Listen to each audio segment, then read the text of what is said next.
Hey everybody, so I wanted to make an update about what? This week has been so insane.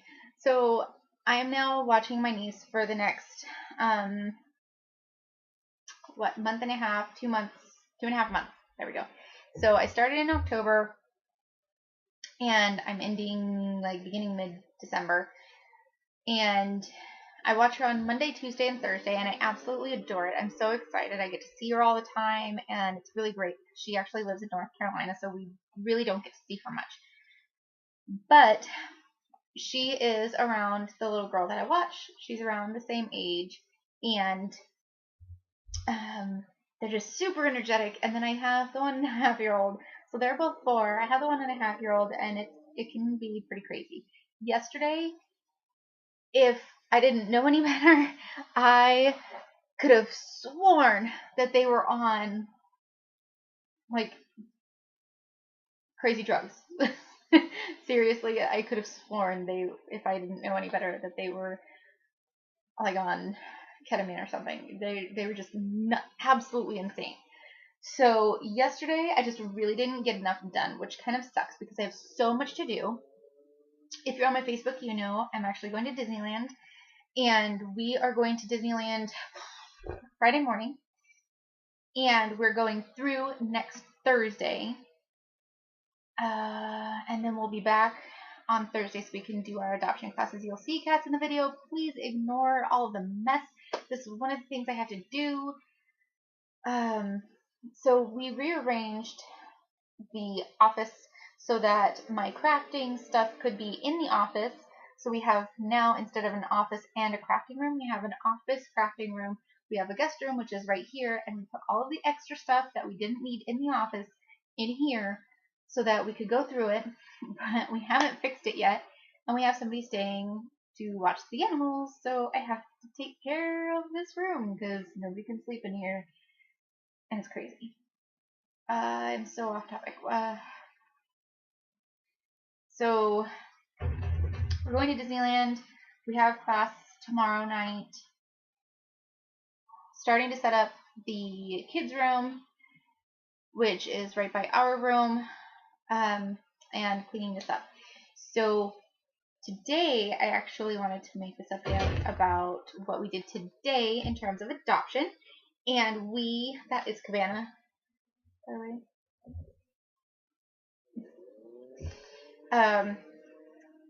We had our intake interview.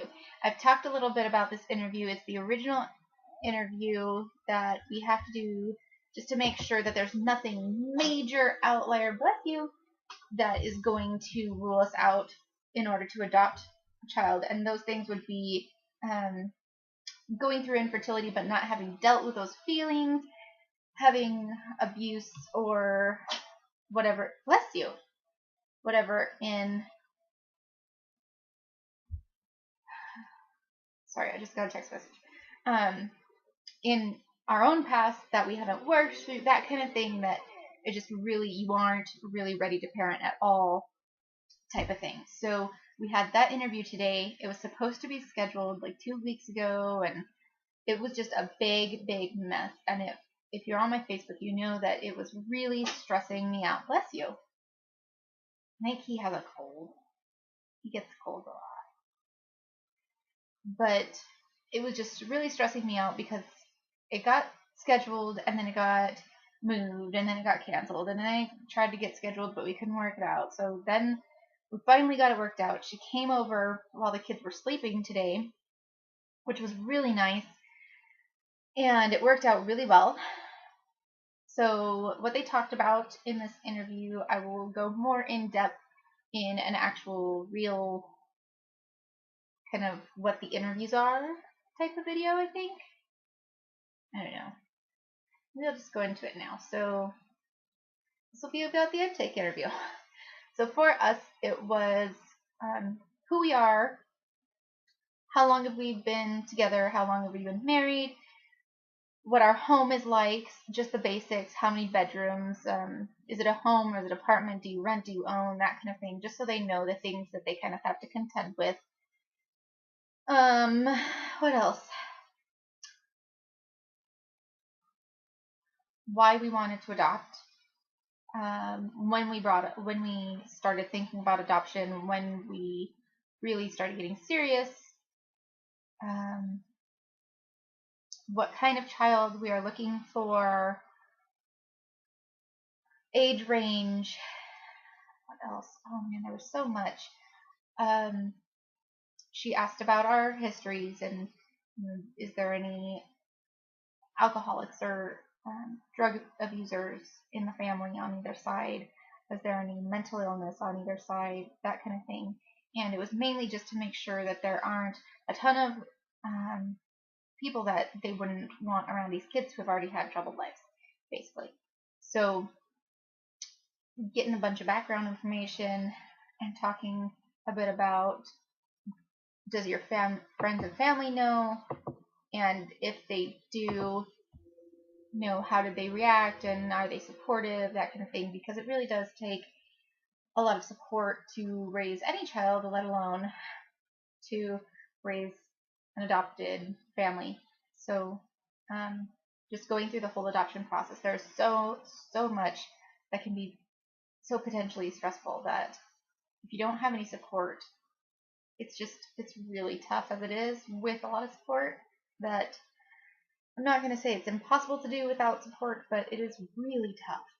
So they want to make sure that you have support not only for just the process, but also for if you happen to get a child in your home and they go back to their birth parents. That's a tough thing. It's a big loss, and you need support and help to deal with that. So talked about that. We talked about a couple of people we mutually knew. We talked about specifics on kids. So what age ranges we are looking for, and we're looking for 0 to 3 is probably our biggest restriction. We are not restricting any ethnicity. We really don't care, and it's not because we consider ourselves colorblind. I don't believe there is such a thing as colorblind. I don't think that actually exists. I think that is something that people use as an excuse to try and make other people more comfortable, when really it's more trying to convince yourself than anything else. And realistically, what makes us great, what makes us able to make an impact on each other's lives and enrich each other's lives, is our differences. And if we don't honor our differences, whether it be color, culture, hair color, different tastes in music, things like that, then we're really not doing each other any justice, and it's not doing us any good to really connect with anybody else. So I don't consider us colorblind. I consider it, I don't know that there's necessarily a word for it, but realistically where we're at is that we're excited about different cultures, and we don't care whether our family is multiracial, as long as that child is comfortable and it's a good fit for our family. We are excited to bring them into our home and to help teach them about their culture and the differences from their culture to what we have known, and making it our own family culture instead of just theirs. So that's kind of where we stand on that. Besides that, let's see. She asked about health issues, medical and mental, and depending on the issues, we are sorry. Depending on the issues, there are some restrictions. We are not comfortable taking a child that will potentially never leave home because of a severe mental or physical handicap. And by that, I mean things like Down syndrome, we would not be necessarily comfortable with, because we do want to give each child a very good chance of living their own life and still obviously being part of it, a big part of it, and being family, but helping them to be able to go out into the world and lead a full, fulfilling, and happy life of their own with us as a part of it. We are open to drug and alcohol in utero. We are comfortable with things like behavioral types of disorders or issues. ADD, ADHD is fine. I think attachment disorder would probably be the hardest for me personally, but it's pretty. A lot of kids have issues attaching, but it's a totally different thing than attachment disorder. So we would be comfortable with pretty much anything. There's a lot of kids that will like hoard food or hoard objects, soap, things that they have never had readily available to them, so they want to make sure that they are prepared to, when the food doesn't get bought, that they have food type of thing. So I've seen it. I don't have a problem with it. It is a tough situation to deal with, but there are ways to deal with it, and I just don't think that that's such an important issue that I wouldn't accept a child because of it. I think that's kind of silly. I think a lot of people are looking for the perfect child, and I think especially, it's going to sound terrible to some of you, but especially a lot of people who have been through infertility feel like they deserve the perfect child.